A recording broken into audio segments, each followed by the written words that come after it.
Hi, this is Betty Franks Krause with Mystic Tulip Art, and today I'm going to be showing you how I put together my Delusions Art Journal spread. So 2 pages here, do what you love, and I'll show you how I put this all together. This is a picture tutorial. So I started off with putting down gesso on my pages, and then I grabbed a couple of these grunge boards from Tim Holtz that I haven't used in forever, and then I had a bag of inchies that I'm going to incorporate as well.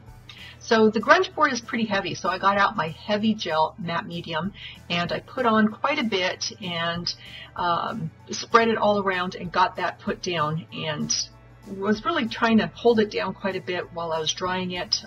Very difficult to glue down. Maybe I should have just used regular glue, but it did work. I did end up closing the page at one point and actually standing on it, and then you'll see on this next picture when I opened it up in the middle there, I have some extra texture now.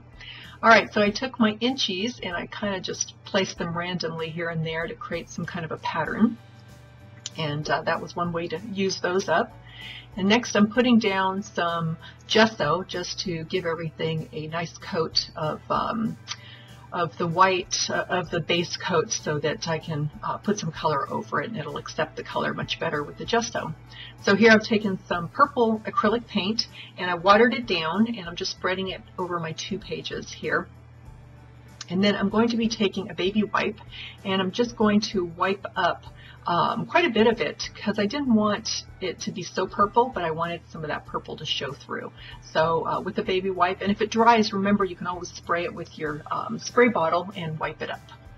Then I took my Purple Stays On ink and I just hit the grunge board with it. Because the grunge board is raised, it was very easy to just slide right over that so that I can get a darker purple on that.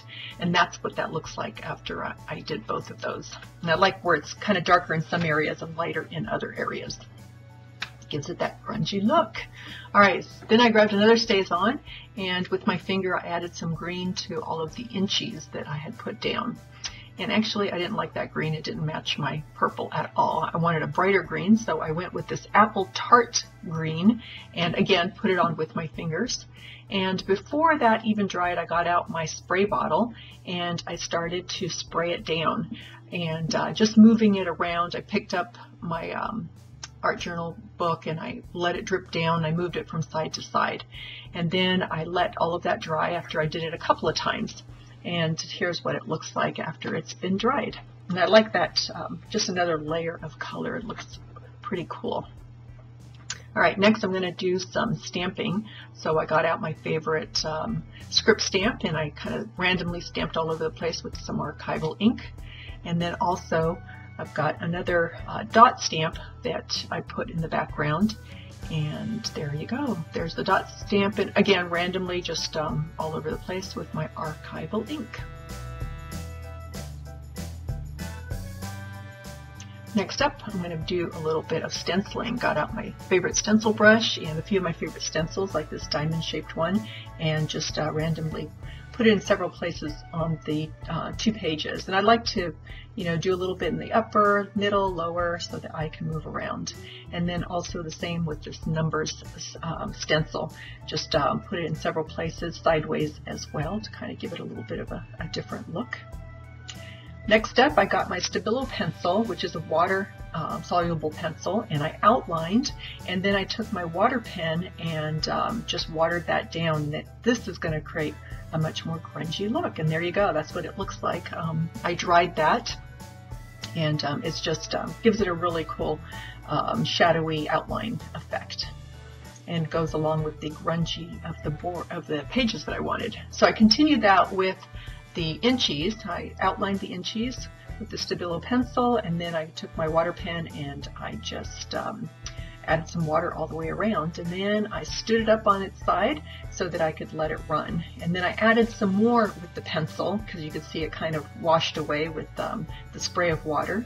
So on this next one you can see, there you go, a lot more.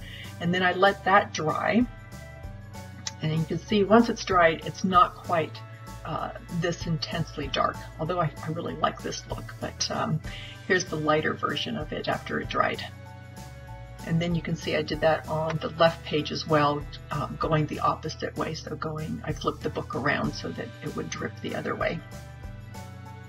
And now I've got, these are actually, and I'm sorry you can't see it on this one, but on the next picture you can. These are Christy Tomlinson rub-ons, and I've had these for a while, and I just use them randomly. So here you can see where I've got some X's and some lines. And next I've got some letters that I used, so to spell out "Do What You Love," and I just attached those. And then I took my Stabilo pencil and I outlined each one of those, and I just kind of rubbed it gently.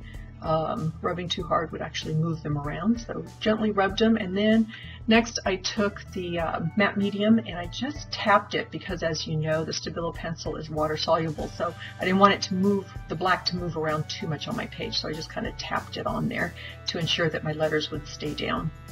And next I'm going to do a little bit of glazing, so I got out my glazing medium and some burnt umber acrylic paint, and I do a 50-50 ratio of this. And then I take my brush and I just outlined all the way around my page. I just wanted a darker border all the way around. So I'd leave that on for about a minute, depending on how warm your room is. Mine's usually pretty warm. So then I take my baby wipe and I wipe it down, and you can see here quite a bit of it came off, more than I expected, and that's because I've got so many layers of acrylic paint. It didn't really allow this paint to adhere to it. Or maybe I should have waited a little bit longer, but not to worry, I fixed it. Actually, I used the Vintage Photo Distressed ink first, and then I used the black soot because I wanted it even darker. So I just used those around the edges. And then lastly, I wanted something to spice up these grunge boards, so I took my iridescent copper paint and I just used my fingers to apply it over the tops of them here and there. And that's what it looks like at the very end. And then I've got some close-up pictures for you as well.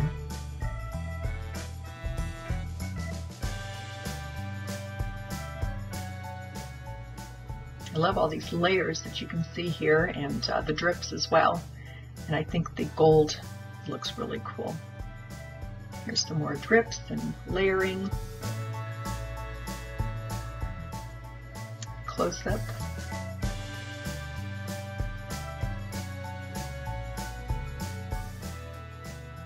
And one last close-up of the drips and the different layers, and a little bit of that iridescent gold in the background. So here's the full page, and love the grunge look on this.